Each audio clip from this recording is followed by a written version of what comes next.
तब रिया कही है कि राजा रंगदार तू झाल चला जिला में कर राजा रंगदार तू झाल चला जिला में कर चला तू झाल चला जिला में कर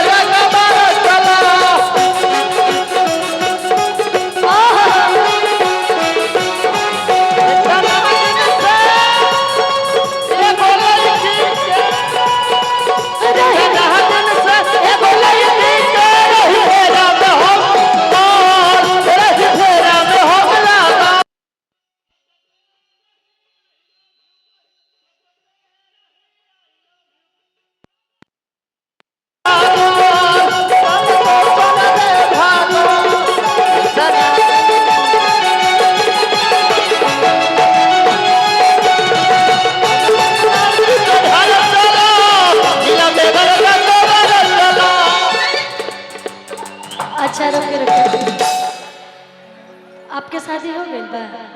आपका भी हो गया? आपका भी हो गया? आपका नहीं हुआ? बस आप कुंवारे हैं। 2 लोग शादीशुदा हैं और 1 कुंवारे हैं।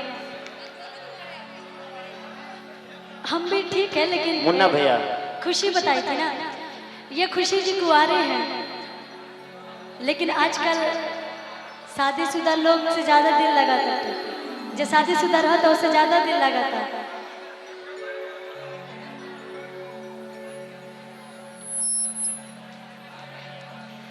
कहीं कि बिहार में बंद वाले की लड़की ये समझावत ये जनता का कि हटा बता रुपया तू हई उठा के पानी हटा बता रुपया तू हई उठा के पानी। रिया जी आप आइए ना, आप आते हैं तो ज्यादा अच्छा लगता है मुझे। आप मेरे नजर के सामने ही रहिए कि नजर के सामने खड़ा रहा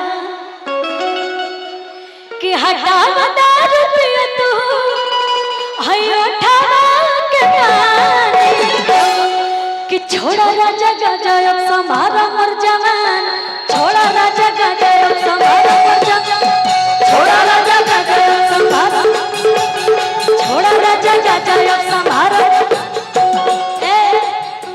हटा बता रुपया तू उठा के पानी हटा बता रुपया तू उठा के पानी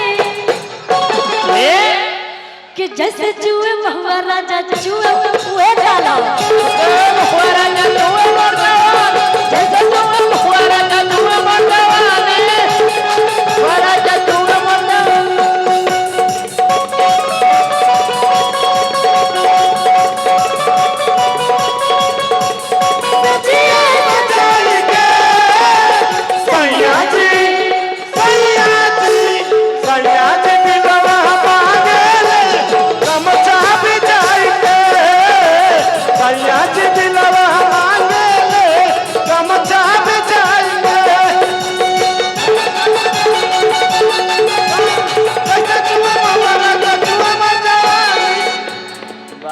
अच्छा है जे जितना लोग बानी जा के कर बियाह हो गल पता नहीं हाथ उठाई जा जितना हमारे भाई लोग बानी लाइन से किसका किसका शादी हो गया जरा हमें बताएंगे।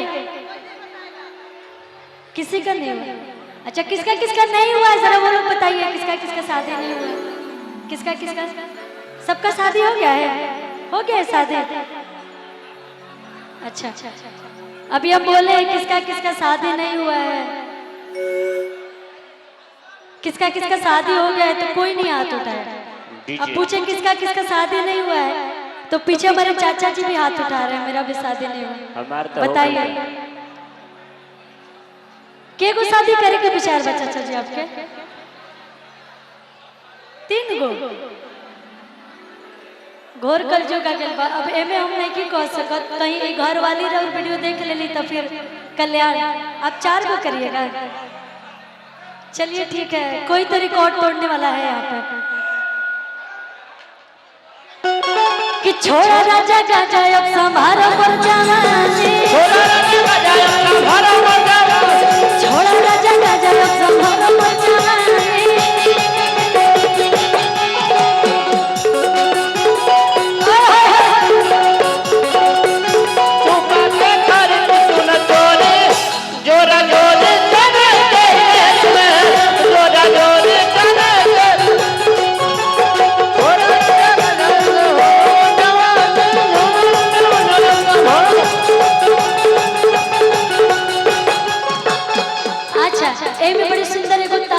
याद आ गई जान तरीका कि छोड़ी गवना हरि में हरिया कि छोड़ी गवना हरि में हरिया कि पिया भला दूर के हो कि छोड़ी गवना हरि में हरिया पिया भला दूर के हो छोड़ी गवना हरि में हरिया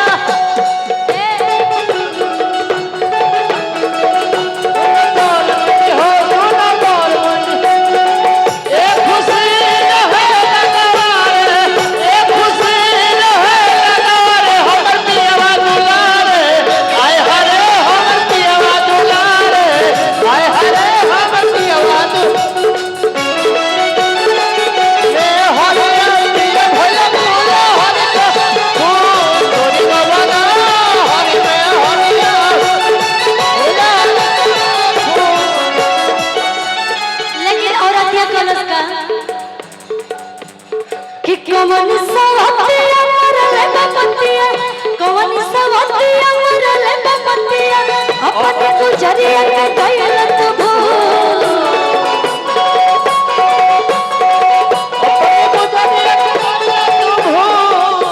कि सुना सुना लागेल से जरिया सुना सुना लागेल से जरिया पिया भइला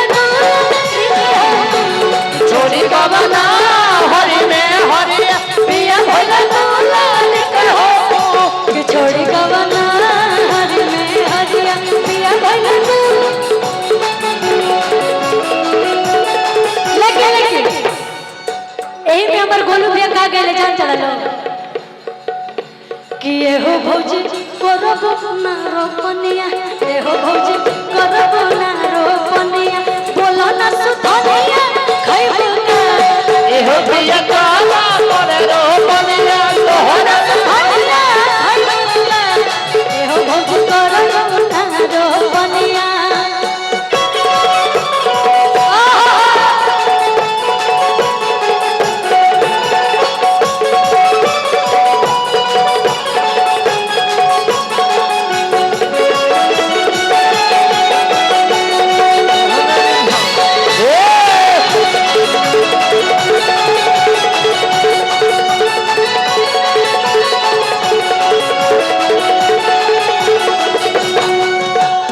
अच्छा रोक लीजिएगा अभी लीची का सीजन तो खत्म हो गया बा लेकिन वो सबके फरमाइश पे एगो गीत आई है हमार किसारी भैया के साथ अरे लीची ले ला